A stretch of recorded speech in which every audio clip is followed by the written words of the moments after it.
नमस्कार जोहर, मैं नेहा सिंह और आप देख रहे हैं न्यूज झारखंड। समय हो चला है झारखंड की खबरों को जानने का, उससे अपडेट होने का। उससे पहले अगर आप न्यूज झारखंड चैनल पर नए हैं तो चैनल को सब्सक्राइब करके बेल आइकन प्रेस कर लीजिए, जिससे खबरों का अपडेट आपको मिलता रहे। तो चलिए जानते हैं आज शुक्रवार की सुबह से लेकर शाम तक की बड़ी खबरों को। जेएमएम की ओर से दोनों सीटों पर चुनाव लड़ने का ऐलान, सीएम हेमंत सोरेन उम्मीदवार चयन के लिए अधिकृत। झारखंड में राज्यसभा चुनाव के पहले सत्तारूढ़ गठबंधन में शामिल झारखंड मुक्ति मोर्चा और कांग्रेस के बीच दरार बढ़ गई है।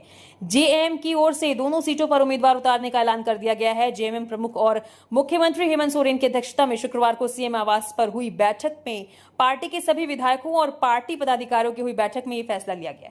हेमंत सोरेन की अध्यक्षता में हुई बैठक के बाद जेएमएम के वरिष्ठ नेता और मंत्री हफीजुल हसन ने बताया कि पार्टी के सभी नेताओं ने एक स्वर में दोनों सीटों पर चुनाव लड़ने का सुझाव दिया है। उन्होंने बताया कि पार्टी में ये परंपरा रही है कि जेएमएम अध्यक्ष को ही उम्मीदवार चयन के लिए अधिकृत कर दिया जाता है। ऐसे में हेमंत सोरेन को उम्मीदवारों के नाम पर फैसला लेने के लिए अधिकृत किया गया है। इंडिया गठबंधन में शामिल कांग्रेस की ओर से राज्यसभा की एक सीट के लिए उम्मीदवार उतारने के फैसले के संबंध में पूछे गए प्रश्न के उत्तर में हफीजुल हसन ने बताया कि जेएमएम की ओर से जो फैसला लिया गया है उसके बारे में अभी वो जानकारी दे रहे हैं। उन्होंने उम्मीद जताई है कि पार्टी की ओर से देर शाम या कल तक उम्मीदवारों के नाम का ऐलान कर दिया जाएगा। जेएमएम के इस फैसले से कांग्रेस को तगड़ा झटका लगा है। कांग्रेस की ओर से प्रणब झा को राज्यसभा चुनाव के लिए उम्मीदवार बनाया गया था। इससे पहले कांग्रेस अध्यक्ष मल्लिकार्जुन खड़गे ने भी हेमंत सोरेन से फोन पर बातचीत की थी, लेकिन अब जेएमएम के कड़े तेवर और दबाव की राजनीति के सियासी तापमान बढ़ गए हैं। विश्व पर्यावरण दिवस पर रांची नगर निगम का जागरूकता अभियान, नुक्कड़ नाटक और पौधारोपण के जरिए दिया संरक्षण का संदेश। विश्व पर्यावरण दिवस के अवसर पर रांची नगर निगम द्वारा शहर में एक विशेष जागरूकता अभियान चलाया गया। इस अभियान का मुख्य उद्देश्य आम नागरिकों को पर्यावरण संरक्षण और हरियाली बढ़ाने के प्रति जागरूक करना था। इस दौरान निगम की टीमों ने शहर के विभिन्न क्षेत्रों में व्यापक पैमाने पर पौधारोपण किया, जिसमें स्थानीय नागरिकों और निगम कर्मियों ने बढ़ चढ़कर हिस्सा लिया और प्रकृति को बचाने का संकल्प लिया। अभियान को और अधिक प्रभावी और जन उन्मुख बनाने के लिए विभिन्न चौक चौराहों पर नुक्कड़ नाटकों का आयोजन किया गया। इन नाटकों के माध्यम से कलाकारों ने पर्यावरण को हो रहे नुकसान, बढ़ते प्रदूषण, जल संरक्षण की आवश्यकता और सिंगल यूज प्लास्टिक से होने वाले खतरों को बेहद सरल और रोचक तरीके से दर्शाया।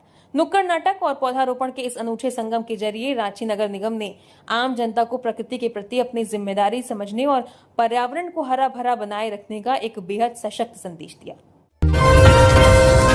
झारखंड में आज से महंगा हुआ बस का सफर, किराए में 18% की भारी बढ़ोतरी, जाने नए रेट्स।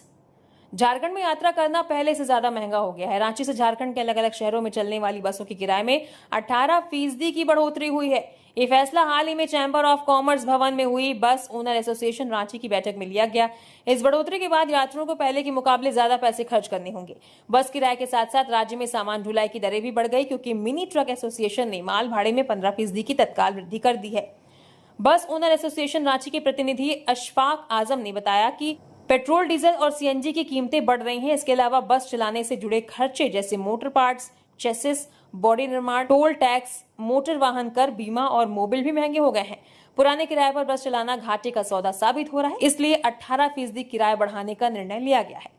उन्होंने ये भी बताया कि बिहार में भी लंबी दूरी की बसों का किराया बढ़ाया जा चुका है। दूसरी ओर झारखंड मिनी ट्रक एसोसिएशन के अध्यक्ष रविंद्र सिंह ने ईंधन और वाहनों के रखरखाव के बढ़ते खर्चों का हवाला देते हुए माल भाड़े में 15% की बढ़ोतरी का ऐलान किया है।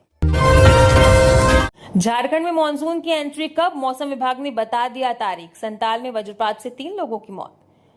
जलनीनो से कम बारिश की आशंका के बीच मानसून ने गुरुवार को केरल में दस्तक दी। मौसम विभाग ने केरल, कर्नाटक में अगले 7 दिनों तक भारी बारिश की संभावना जताई है।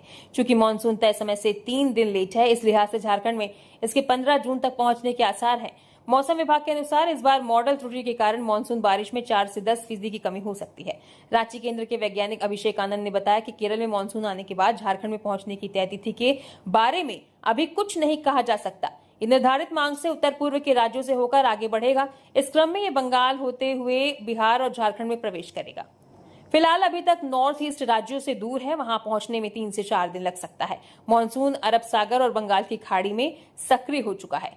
वहीं संताल के कई हिस्सों में गुरुवार को आंधी तूफान और मूसलाधार बारिश हुई। आंधी से पाकुड़ के अमड़ापाड़ा बाजार क्षेत्र में एक विशाल पेड़ टूटकर बिजली के तारों पर जा गिरा, जिससे तार के साथ साथ कई वाहन क्षतिग्रस्त हो गए। वहीं अलग अलग क्षेत्रों में वज्रपात से 3 लोगों की मौत हो गई। पाकुड़ के मुफस्सिल थाना क्षेत्र में एक, महेशपुर थाना क्षेत्र में एक और दुमका में एक छोटी बच्ची की मौत हो गई। वज्रपात से 2 किशोर के गंभीर रूप से झुलस जाने की भी सूचना है। देवघर में सड़क हादसा, महिला की मौत, चार पहिया वाहन ने बाइक को मारी टक्कर, 2 घायल, चालक हिरासत में। देवघर मधुपुर अनुमंडल के बुढ़ई थाना क्षेत्र अंतर्गत कुसमाहा नोनियाद मार्ग पर आज शुक्रवार को एक सड़क हादसे में बाइक सवार एक महिला की मौके पर मौत हो गई। इस दुर्घटना में बाइक पर सवार 2 अन्य लोग गंभीर रूप से घायल हो गए। पुलिस ने दुर्घटना में शामिल 4 पहिया वाहन और उसके चालक को हिरासत में लेकर जांच शुरू कर दी है। जानकारी के अनुसार हरला गांव निवासी तुसिया देवी अपने परिजनों के साथ मोटरसाइकिल से मायके जा रही थी। नयाडी के समीप विपरीत दिशा से आ रहे एक 4 पहिया वाहन ने उसकी बाइक को टक्कर मार दी। बताया जा रहा है कि 4 पहिया वाहन धनबाद से देवघर पूजा के लिए आ रहा था। प्रत्यक्षदर्शियों के मुताबिक टक्कर इतनी भीषण थी कि तुसिया देवी की घटनास्थल पर मृत्यु हो गई। बाइक चला रहे रंजीत मंडल और अन्नू कुमारी गंभीर रूप से घायल हो गए। स्थानीय लोगों ने घायलों को तत्काल मधुपुर अनुमंडलीय अस्पताल पहुंचाया। प्राथमिक उपचार के बाद उनकी गंभीर स्थिति को देखते हुए चिकित्सकों ने उन्हें बेहतर इलाज के लिए देवघर सदर अस्पताल रेफर कर दिया। धनबाद में पेड़ पर हुआ वज्रपात, बिजली आपूर्ति ठप। मोहली डी में पेड़ कई हिस्सों में टूटा, बिजली आपूर्ति जल्द बहाल करने की मांग। धनबाद कोयलांचल के ईस्ट बसुरिया ओपी क्षेत्र के Mohli D Nichitpur township B type में शुक्रवार तड़के तेज बारिश और गर्जन के दौरान एक बड़ा हादसा टल गया। यहां आकाशीय बिजली गिरने से एक विशाल पेड़ कई हिस्सों में टूटकर पास से गुजर रही बिजली लाइन और पोल पर जा गिरा। चूंकि ये एक घनी आबादी वाला क्षेत्र है, इसलिए गनीमत रहे कि घटना के समय वहां कोई मौजूद नहीं था, जिससे किसी प्रकार की जनहानि नहीं हुई। हालांकि इस हादसे के कारण कुछ लोगों के इलेक्ट्रॉनिक उपकरण क्षतिग्रस्त हो गए और पूरे इलाके की बिजली आपूर्ति पूरी तरह ठप हो गई। स्थानीय मुखिया मोहम्मद आजाद ने बिजली विभाग से प्रभावित क्षेत्र का तत्काल निरीक्षण करने, क्षतिग्रस्त पेड़ को हटाने और विद्युत आपूर्ति जल्द से जल्द बहाल करने की मांग की है। उन्होंने भविष्य में ऐसी घटनाओं को रोकने के लिए मानसून के दौरान बिजली लाइनों के पास स्थित बड़े पेड़ों की नियमित छटाई करने का सुझाव दिया। इसके साथ ही मुखिया ने स्थानीय लोगों से अपील की है कि वे खराब मौसम, तेज हवा और गर्जन के दौरान बिजली के खंभों, तारों और अन्य संवेदनशील स्थानों से उचित दूरी बनाकर सुरक्षित रहें। 4 युवक जेल से बाहर आते ही गेट पर गिरफ्तार। नगर निगम चुनाव हिंसा मामले में एक्शन, जेल गेट पर तैनात थी भारी संख्या में पुलिस। गिरिडीह में नगर निगम चुनाव 2026 के दौरान हुई हिंसक घटना के मामले में पचंबा थाना पुलिस ने 4 नामजद आरोपियों को जेल से रिहा होते ही दोबारा गिरफ्तार कर लिया। ये कार्रवाई गुरुवार को जेल गेट के बाहर घेराबंदी कर दी गई। इन चारों पर पुलिस पर पथराव करने, सरकारी कार्य में बाधा पहुंचाने और कानून व्यवस्था बिगाड़ने का आरोप है। जानकारी के अनुसार नगर निगम चुनाव के दौरान आजाद नगर क्षेत्र में गोलीबारी की घटना हुई थी। इस घटना के बाद पुलिस ने 2 अलग अलग प्राथमिकियां दर्ज की थी। पहली प्राथमिकी गोलीबारी को लेकर थी, जबकि दूसरी पुलिस बल पर पथराव, सरकारी कार्य में बाधा डालने और शांति व्यवस्था भंग करने के आरोप में दर्ज की गई थी। गिरफ्तार किए गए आरोपियों की पहचान नगर थाना क्षेत्र के 6 नंबर निवासी किशोर पासवान, आकाश हाड़ी, अमित विश्वकर्मा और मंजीत पासवान के रूप में हुई है। इन्हें पूर्व में गोलीबारी के मामले में गिरफ्तार कर जेल भेजा गया था। पलामू में मालगाड़ी बेपटरी, 16 वैगन पलटे, 15 घंटे बाद रिवर्सल लाइन चालू, अप लाइन अब भी बाधित, राजधानी समेत 10 ट्रेनें डायवर्ट। पलामू में पूर्व मध्य रेलवे के सोन नगर बरवाडीह रेलवे खंड पर राजहरा रेलवे स्टेशन के पास गुरुवार दोपहर कोयला लदी एक मालगाड़ी के 16 वैगन बेपटरी होकर पलट गए। खलारी से एनटीपीसी दादरी जा रही 118 वैगनों वाली इस मालगाड़ी में अचानक आई तकनीकी खराबी के कारण यह हादसा हुआ, जिसमें चालक और अन्य स्टाफ पूरी तरह सुरक्षित हैं। इस दुर्घटना की वजह से रेलवे ट्रैक को भारी नुकसान पहुंचा और रिवर्सल व अप लाइन पूरी तरह बाधित हो गई। इसके चलते राजधानी एक्सप्रेस सहित 10 ट्रेनों के रूट को डायवर्ट करना पड़ा और 2 ट्रेनों को रद्द कर दिया गया, जिससे यात्रियों को काफी परेशानियों का सामना करना पड़ा। हादसे के बाद रेलवे प्रशासन ने मुस्तैदी दिखाते हुए करीब 15 घंटे तक युद्ध स्तर पर बचाव अभियान चलाया। बरवाडी और अन्य स्टेशनों से क्रेन व आधुनिक उपकरण मंगवाकर शुक्रवार सुबह रिवर्सल लाइन से ट्रेनों की आवाजाही को फिर से शुरू करा दिया गया है। हालांकि ट्रैक पर भारी मात्रा में कोयला बिखरा होने के कारण अप लाइन अब भी बाधित है, जिसे बहाल करने का काम तेजी से जारी है। घटनास्थल पर स्थानीय रेल अधिकारियों के साथ धनबाद से पहुंचे डीआरएम और तकनीकी विशेषज्ञों की टीम मौजूद है, जो राहत कार्यों की निगरानी करने के साथ साथ हादसे के सटीक कारणों की जांच कर रही है। जमीन म्यूटेशन नहीं होने से नाराज युवक चढ़ा टावर पर, अंचल अधिकारी को बुलाने की मांग, मौके पर लोगों की जुटी भारी भीड़। हजारीबाग जिले के कटक मदाग में शुक्रवार को एक अनोखा विरोध प्रदर्शन देखने को मिला। यहां चतरा जिले का रहने वाला विकास कुमार नाम का एक युवक करीब 85 फीट ऊंचे मोबाइल टावर पर चढ़ गया। विकास बानादाग एनटीपीसी साइडिंग में काम करता है। उसका आरोप है कि अंचल कार्यालय में भारी भ्रष्टाचार है और अधिकारियों ने मिलीभगत करके उसकी जमीन किसी दूसरे के नाम कर दी है। पिछले 5-6 महीनों से उसकी जमीन का दाखिल खारिज भी लटका हुआ है। युवक ने चेतावनी दी है कि जब तक उसकी जमीन के कागज दुरुस्त नहीं किए जाते, वो नीचे नहीं उतरेगा। इस घटना की खबर मिलते ही कटक मगदाग थाना पुलिस और स्थानीय प्रशासन की टीम तुरंत मौके पर पहुंची। टावर के नीचे ग्रामीणों की भारी भीड़ जुट गई, जिससे कुछ देर के लिए सड़क पर जाम लग गया। पुलिस ने फोन के जरिए युवक को समझाने और नीचे उतारने की कोशिश की, लेकिन वो अंचल अधिकारी को मौके पर बुलाने की मांग पर अड़ा रहा। बढ़ते दबाव को देखते सीओ सत्येंद्र नारायण पासवान खुद घटनास्थल पर पहुंचे और प्रशासनिक टीम के साथ मिलकर युवक को सुरक्षित नीचे उतारने के प्रयास में जुट गए। फिलहाल पुलिस स्थिति पर नजर रखे हुए और युवक को मनाने की कोशिश जारी है। गिरिडीह में 1.5 क्विंटल मछली समेत जलीय जीवों की मौत, जली सूर्य मंदिर तालाब पर संकट, प्रदूषण और अनदेखी पर ग्रामीणों में आक्रोश। गिरिडीह जिले के जमुआ प्रखंड अंतर्गत जगन्नाथ डीह मिर्जागंज स्थित प्रसिद्ध जलीय सूर्य मंदिर परिसर के तालाब में बड़ी संख्या में जलीय जीवों की मौत हो गई। स्थानीय लोगों के अनुसार अब तक लगभग 1.5 से 2 क्विंटल मछलियां मृत पाई गई हैं। इसके अतिरिक्त तालाब में कछुए, मेंढक और सांप भी मरे हुए मिले हैं। इस घटना के बाद ग्रामीणों में भारी आक्रोश है। उनका आरोप है कि तालाब में किसी शरारती तत्व द्वारा जहर या कोई रासायनिक पदार्थ डाला गया है या फिर अत्यधिक प्रदूषण के कारण पानी जहरीला हो गया है, जिससे जलीय जीवों की लगातार मौत हो रही है। स्थानीय ग्रामीण सुमित रंजन ददाद और विक्रम शर्मा ने बताया कि मछलियों और अन्य जीवों के मरने की सूचना मिलते ही उन्होंने मंदिर समिति के सदस्यों को मौके पर बुलाया। ग्रामीणों के अनुसार मंदिर समिति के अध्यक्ष ने भी घटना पर अनभिज्ञता जताई और कहा कि इतनी बड़ी संख्या में मछलियां क्यों मर रही हैं, इसका स्पष्ट जानकारी उन्हें भी नहीं है। हालांकि उन्होंने मछलियों के साथ साथ सांप, कछुए और अन्य जलीय जीवों के मरने की बात स्वीकार की है। ग्रामीणों ने बताया कि मंदिर के चारों ओर स्थित तालाब में गंदगी का अंबार लगा हुआ है और पानी भी काफी दूषित हो चुका है। 500 रुपए घूस न देने पर पुलिस ने मछली व्यवसायी के बेटे को पीटा, वीडियो वायरल। रामगढ़ के गोला थाना पुलिस पर वाहन जांच के दौरान एक मछली व्यवसायी के बेटे से 500 रुपए मांगने और नहीं देने पर मारपीट करने का गंभीर आरोप लगा है। इस घटना का वीडियो सोशल मीडिया पर वायरल होने के बाद मुख्यमंत्री हेमंत सोरेन ने कड़ा संज्ञान लेते हुए दोषी पुलिसकर्मियों पर सख्त कार्रवाई के निर्देश दिए हैं। मामले की गंभीरता को देखते हुए रामगढ़ एसपी ने एसडीपीओ को जांच सौंपकर जल्द रिपोर्ट मांगी है। जानकारी के मुताबिक गोला मुरी रोड स्थित पूरब डी फुटबॉल मैदान के पास गुरुवार को गोला थाना पुलिस द्वारा वाहन जांच अभियान चलाया गया था। इसी दौरान मछली व्यवसायी के बेटे के साथ कथित मारपीट और 500 रुपए मांगने का आरोप सामने आया। इस घटना के कारण वाहन में रखी लाखों रुपए की मछलियां समय पर नहीं पहुंच पाने की वजह से व्यवसायी को आर्थिक नुकसान उठाना पड़ा। घटना का वीडियो सोशल मीडिया पर वायरल होने के बाद मामला चर्चा में आया और मुख्यमंत्री ने इसका संज्ञान लिया। मुख्यमंत्री ने रामगढ़ पुलिस को टैग करते हुए दोषी कर्मियों के खिलाफ कड़ी कार्रवाई करने का निर्देश दिया। साथ ही झारखंड पुलिस को टैग करते हुए कहा कि इस प्रकार की घटनाएं किसी भी स्थिति में बर्दाश्त योग्य नहीं है और भविष्य में ऐसी घटना दोबारा न हो, ये सुनिश्चित किया जाए। झारखंड राज्यसभा चुनाव में मल्लिकार्जुन खड़गे के राजनीतिक सलाहकार प्रणव कांग्रेस प्रत्याशी सीएम से बातचीत के बाद हुई घोषणा। झारखंड में होने वाले राज्यसभा चुनाव के लिए कांग्रेस ने प्रणव झा को अपना उम्मीदवार बनाया है। वे कांग्रेस अध्यक्ष मल्लिकार्जुन खड़गे के राजनीतिक सलाहकार हैं। मुख्यमंत्री हेमंत सोरेन से बातचीत के बाद कांग्रेस ने उनके नाम का ऐलान किया। कांग्रेस ने देश भर में कुल 7 उम्मीदवारों की घोषणा की है, जिनमें खुद मल्लिकार्जुन खड़गे और पवन खेड़ा जैसे बड़े नाम शामिल हैं। दूसरी तरफ भाजपा ने भी 5 राज्यों के लिए अपने 11 उम्मीदवारों की लिस्ट जारी कर दी है, लेकिन इस लिस्ट में अभी झारखंड से किसी का नाम नहीं है। झारखंड की इस सीट पर जीत के लिए 28 विधायकों के वोटों की जरूरत है। सत्ताधारी महागठबंधन के पास कुल 56 विधायक है। अगर ये सब एकजुट रहते हैं तो कांग्रेस उम्मीदवार की जीत पक्की है, लेकिन अगर किसी विधायक ने पाला बदला तो मामला फंस सकता है। ऐसा इसलिए क्योंकि भाजपा और उसके सहयोगियों के पास 24 विधायक हैं और उन्हें जीत के लिए सिर्फ 4 और वोटों की जरूरत है। भाजपा इसी जुगाड़ में लगी है, जबकि झामुमो का कहना है कि चुनाव बिना किसी विरोध के आराम से जीत लिया जाएगा। छत्तीसगढ़ के सराफा कारोबारी हत्याकांड का आरोपी देवघर से गिरफ्तार।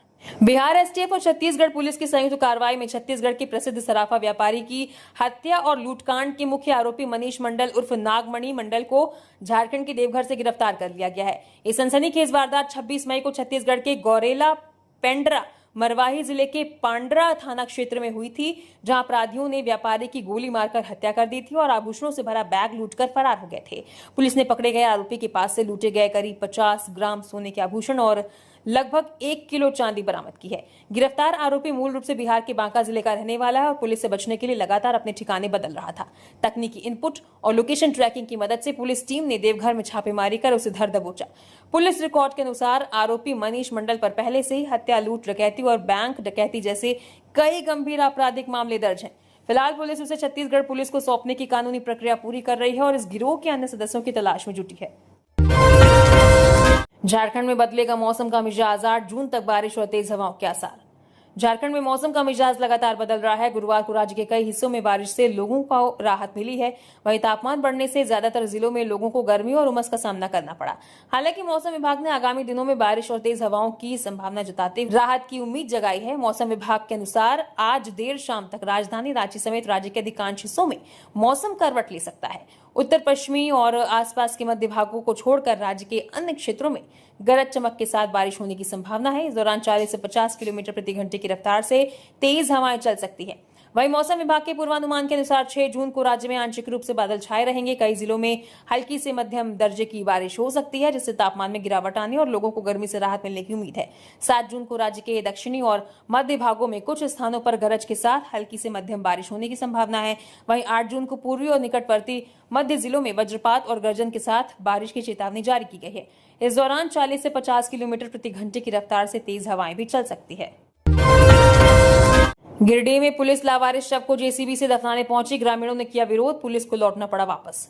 गिरिडीह जिले के जमुआ थाना क्षेत्र के कवई तांड गांव में मिले एक अज्ञात शव को दफनाने पहुंची पुलिस को ग्रामीणों के विरोध के कारण वापस लौटना पड़ा। जानकारी के अनुसार शव का पोस्टमार्टम धनबाद में कराया गया था। उसके बाद से जमुआ थाना लाया गया। जमुआ थाना प्रभारी विभूति देव पुलिस बल और एक जेसीबी मशीन के साथ पाराखारो पहाड़ी के समीप शव को लावारिस मानकर दफनाने पहुंचे थे। पुलिस अज्ञात शव के अंतिम संस्कार की प्रक्रिया पूरी करना चाहती थी, लेकिन ग्रामीणों ने इस कार्रवाई पर आपत्ति जताई। घटना की सूचना मिलते ही बड़ी संख्या में ग्रामीण मौके पर पहुंच गए। गांव के पास शव दफनाने का विरोध शुरू कर दिया। ग्रामीणों का कहना था कि प्रशासन को शव की पहचान के लिए सोशल मीडिया, आसपास के थानों और अन्य माध्यमों से और व्यापक प्रयास करने चाहिए थे। उनका आरोप था कि बिना पर्याप्त समय दिए शव को जल्दबाजी में दफनाया जा रहा था। लोगों ने कहा कि यदि मृतक के परिजन उसकी तलाश कर रहे हों तो उन्हें पहचान और अंतिम दर्शन का अवसर मिलना चाहिए। ग्रामीणों के विरोध के बाद पुलिस को फिलहाल शव के साथ वापस लौटना पड़ा। कांके डैम की ड्रोन मैपिंग शुरू, अवैध निर्माण और अतिक्रमण हटाने की तैयारी तेज। रांची नगर निगम द्वारा कांके डैम और उसके कैचमेंट एरिया का आज निरीक्षण किया गया। निरीक्षण के दौरान मौके पर नगर आयुक्त सुशांत गौरव सहित निगम के कई बड़े अधिकारी मौजूद रहे। कांके डैम के कैचमेंट एरिया का निरीक्षण ड्रोन कैमरे के माध्यम से किया गया। नगर निगम के अधिकारियों के द्वारा ड्रोन कैमरे के माध्यम से पूरे कांके डैम इलाके की मैपिंग की गई। इन निरीक्षणों का मुख्य उद्देश्य डैम के प्राकृतिक प्रवाह को बाधित करने वाले अवैध निर्माणों और अतिक्रमण को चिन्हित कर उनके खिलाफ सख्त कार्रवाई करने की है।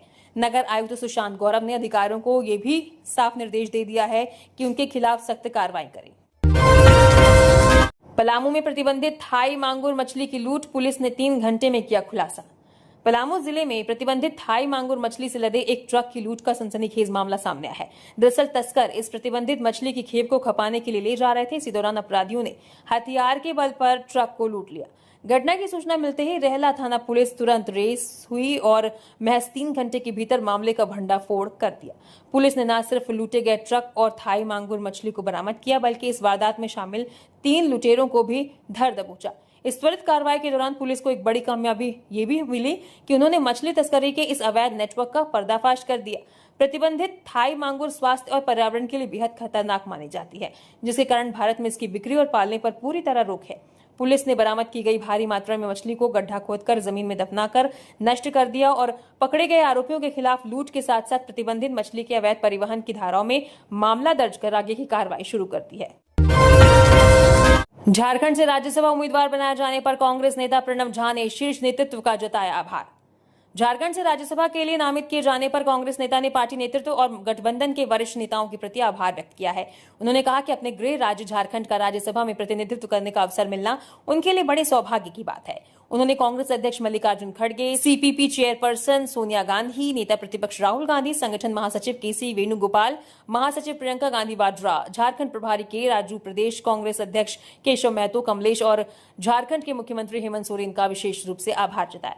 प्रणब झा ने कहा कि पार्टी नेतृत्व ने एक सामान्य पृष्ठभूमि से आने वाले व्यक्ति पर जो भरोसा और विश्वास जताया है, उस पर खरा उतरने के लिए वे सदैव प्रतिबद्ध रहेंगे। उन्होंने खुद को कांग्रेस का एक सिपाही बताते हुए कहा कि पार्टी की समावेशी और समता मूलक विचारधारा के प्रति उनकी पूरी निष्ठा है। राज्यसभा के लिए नामांकन को लेकर उन्होंने कहा कि देश में चल रही वैचारिक लड़ाई के बीच ये अवसर उन्हें जनहित और पार्टी की विचारधारा के लिए सार्थक योगदान देने का माध्यम प्रदान करेगा। उन्होंने सभी शुभचिंतकों और समर्थकों की ओर से मिल रही शुभकामनाओं के लिए भी आभार व्यक्त किया। विश्व पर्यावरण दिवस पर पाकुड़ में पौधारोपण कर अधिकारियों ने दिलाया पर्यावरण संरक्षण का संकल्प। विश्व पर्यावरण दिवस के अवसर पर पाकुड़ जिले में पर्यावरण संरक्षण को लेकर विभिन्न जागरूकता कार्यक्रमों का आयोजन किया गया। वन विभाग द्वारा अनुमंडल कार्यालय और सिद्ध कान्हू मुर्मू पार्क परिसर में आयोजित वृक्षारोपण कार्यक्रम में उपायुक्त मेघा भारद्वाज, वन प्रमंडल पदाधिकारी सौरभ कुमार चंद्रा समेत जिले के तमाम प्रशासनिक अधिकारियों और कर्मचारियों ने बढ़ चढ़कर हिस्सा लिया और पौधे लगाए। इसके साथ ही पर्यावरण के प्रति जन जागरूकता फैलाने के उद्देश्य से स्कूली बच्चों ने आकर्षक वॉल पेंटिंग बनाई और उपायुक्त द्वारा हरी झंडी दिखाकर रवाना की गई एक विशेष मैराथन दौड़ का भी आयोजन किया गया, जिसमें बड़ी संख्या में छात्र छात्राओं ने भाग लिया। इस मौके पर उपायुक्त मेघा भारद्वाज और वन प्रमंडल पदाधिकारी सौरभ कुमार चंद्रा ने जिले वासियों को शुभकामनाएं देते हुए पर्यावरण संरक्षण के प्रति सजग रहने का संदेश दिया। अधिकारियों ने लोगों से अपनी दिनचर्या में स्वच्छता बनाए रखने, अधिक से अधिक पेड़ लगाने और जल संरक्षण को शामिल करने की अपील की। उन्होंने इस बात पर विशेष जोर दिया कि जलवायु परिवर्तन की बढ़ती गंभीर चुनौतियों से निपटने के लिए समाज के प्रत्येक व्यक्ति को जागरूक होना पड़ेगा और अपने स्तर पर छोटे छोटे लेकिन निरंतर प्रयास करने होंगे। संपूर्ण क्रांति का संदेश आज भी लोकतंत्र की सबसे बड़ी ताकत।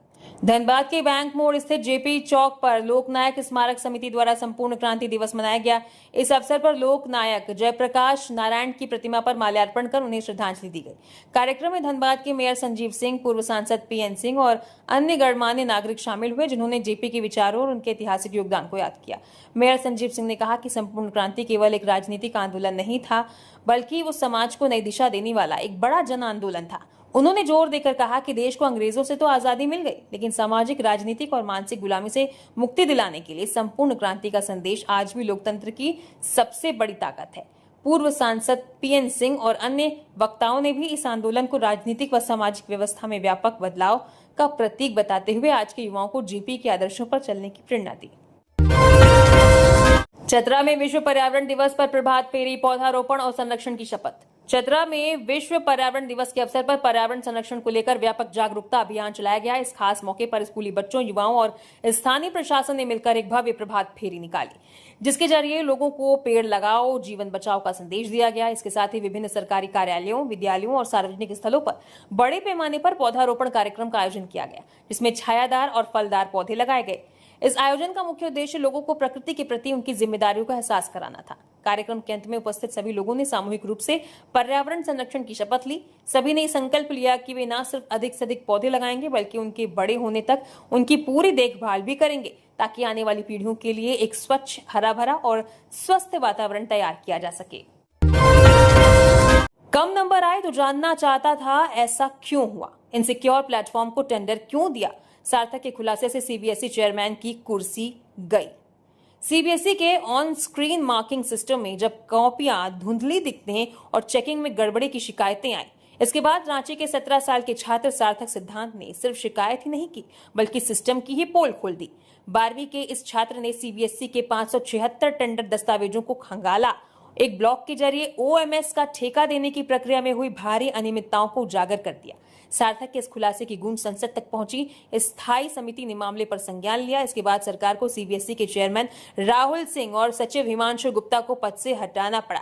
दरअसल 13 मई को सीबीएसई ने 12वीं का रिजल्ट जारी किया था। इस बार पहली बार कॉपियां कंप्यूटर स्क्रीन पर चेक की गई थी। रिजल्ट आने के बाद कई छात्रों ने नंबरों को लेकर शिकायत की, जिसके बाद पूरे मामले की जांच शुरू की गई है। कोडरमा घाटी में ट्रक दुर्घटना, चालक घायल, मकई लदे ट्रक की टक्कर से हुआ हादसा, मैदा लोडेड ट्रक के केबिन में फंसा चालक। कोडरमा जिले के सदर थाना क्षेत्र अंतर्गत रांची पटना मुख्य मार्ग पर 9वां माइल के पास गुरुवार देर शाम एक भीषण सड़क हादसा हुआ। दरभंगा से मैदा लादकर कोलकाता जा रहे ट्रक चालक दिलखुश कुमार निवासी मोतिहारी बिहार की गाड़ी को कोडरमा घाटी में चढ़ाई के दौरान आगे चल रहे एक मकई लदे ट्रक ने पीछे ढुलक कर जोरदार टक्कर मार दी। मकई लदे ट्रक का चालक तो कूदकर भाग निकला, लेकिन टक्कर इतनी जबरदस्त थी कि दिलखुश का ट्रक सड़क पर पलट गया, जिससे उसमें लदा मैदा चारों तरफ बिखर गया और दिलखुश अपने खलासी के साथ कैबिन के अंदर ही फंस गया। हादसे के बाद चीख पुकार सुनकर सड़क सुरक्षा सदस्य सागर गिरी, स्थानीय लोग और अन्य वाहन चालक तुरंत मौके पर पहुंचे और कड़ी मशक्कत के बाद दोनों को कैबिन से सुरक्षित बाहर निकाला। घायल चालक दिलखुश, जिनके सिर में चोट आई है और मामूली रूप से चोटिल, उनके खलासी को इलाज के लिए सदर अस्पताल कोडरमा भेजा गया है, जहां चालक का इलाज जारी है। घटना की सूचना मिलते ही कोडरमा थाना की पेट्रोलिंग पुलिस ने मौके पर पहुंचकर दोनों ट्रकों को अपने कब्जे में ले लिया, ताकि उन पर लदा माल सुरक्षित रह सके, और साथ ही दोनों ट्रक मालिकों को हादसे की सूचना दे दी है। दशकों के समर्पण, संघर्ष और योगदान को नजरअंदाज किया। राज्यसभा उम्मीदवारी नहीं मिलने पर बोले फुरकान अंसारी। झारखंड में राज्यसभा के 2 सीटों पर चुनाव होना है। ऐसे में पक्ष और विपक्ष की ओर से कई नामों की चर्चा तेज है, लेकिन इन सबके बीच सबसे पहले कांग्रेस ने एक सीट पर अपने उम्मीदवार के नाम की घोषणा गुरुवार रात को ही कर दी। बता दें कि कांग्रेस पार्टी ने दिल्ली दरबार से संगठन में मजबूती से काम करने वाले प्रणव झा को राज्यसभा उम्मीदवार बनाया है। प्रणव झा मूलतः बिहार के रहने वाले हैं। उनके नाम की घोषणा होते ही तमाम कयासों पर पूर्ण विराम लग गया। गौरतलब है कि झारखंड कांग्रेस से कई बड़े चेहरों के नाम की चर्चा तेज थी और इनमें एक नाम झारखंड कांग्रेस के वरिष्ठ नेता एवं पूर्व सांसद फुरकान अंसारी की भी चल रही थी, लेकिन केंद्रीय नेतृत्व ने उनके नाम पर सहमति नहीं जताई, जिसके बाद पूर्व सांसद फुरकान अंसारी ने सोशल मीडिया पर पोस्ट कर अपना दर्द बयां किया है। उन्होंने कहा कि पार्टी के हालिया निर्णय से उन्हें गहरी चोट पहुंची है। इस उम्र में उन्हें उपेक्षित महसूस करना बेहद कष्टदायक लग रहा है। सिमडेगा के आम्रपाली का आम का लंदन निर्यात, डीसी कंचन सिंह ने हरी झंडी दिखाकर पहली खेप को किया रवाना। सिमडेगा जिले ने कृषि के क्षेत्र में एक नया इतिहास रचा है। यहाँ के किसानों द्वारा उगाए गए बेहतरीन आम्रपाली आम की पहली खेप को आज सीधे यूनाइटेड किंगडम लंदन के लिए रवाना किया गया है। अब सिमडेगा के आम्रपाली आम का लुत्फ विदेश के लोग उठाएंगे। इस पहली खेप में कुल 1322 किलोग्राम अच्छी क्वालिटी के आम भेजे गए हैं। सबसे अच्छी बात यह है कि इन आमों को किसानों से 42 रुपए प्रति किलो की दर से खरीदा गया है, जो लोकल मार्केट से काफी ज्यादा और फायदेमंद है। कोलकाता एयरपोर्ट पर हुए एक खास कार्यक्रम में सिमडेगा के आम्रपाली आम को हरी झंडी दिखाकर लंदन के लिए रवाना किया गया। ये पहली बार है जब यहाँ के आमों को विदेश भेजा जा रहा है। इस बड़े मौके पर सिमडेगा की डीसी कंचन सिंह वीडियो कॉल के जरिए जुड़ी। उन्होंने कोलकाता में मौजूद अधिकारियों और आम उगाने वाले 2 किसान कंपनियों की महिलाओं से सीधे बातचीत की। उन्होंने आमों की निर्यात प्रक्रिया, अंतर्राष्ट्रीय गुणवत्ता मानकों और इससे किसानों को मिलने वाले सीधे वित्तीय लाभ की विस्तृत जानकारी ली। इसी तरह और भी खबरों से अपडेट रहने के लिए न्यूज झारखंड चैनल को सब्सक्राइब करें। धन्यवाद।